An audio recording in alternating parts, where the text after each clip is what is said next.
ապա գաղութացման մասին մենք փաստաթուղթ ստորագրեցինք։ Մենք այլևս կախված չենք մի ռազմավարական գործընկերոջից, մենք ունենք ռազմավարական այլ գործընկերներ,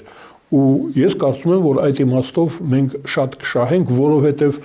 մեր ռազմավարական գործընկերը Եվրոպայում շահագրգռված է ու դա ցուցադրում է հայկականության աջակցությունով, տարօրինակ է, այսինքն մեր կարևորությունը արձանագրվեց, Մակրոնի այդ ճանապարհորդությունը բազմաթիվ խնդիրներ կան այսօր Եվրոպայում եւ հատկապես Ֆրանսիայում, այսինքն նախագահը այդ երկրի շատ ծանրաբեռնված պետք է լուծեր իր երկրի խնդիրները, նշանակում է այս խնդիրը, որ Հայաստանն է լուծում, հայ ժողովուրդն է լուծում, առաջնային էր, կարևոր էր, այդ կարևորությունը ընդգծվեց մեր երկրի եւ մեր ժողովրդի ֆրանսիահայության, ես ժողովուրդը հատուկ եմ նշում, ուրեմն դա իսկապես ռազմավարություն է։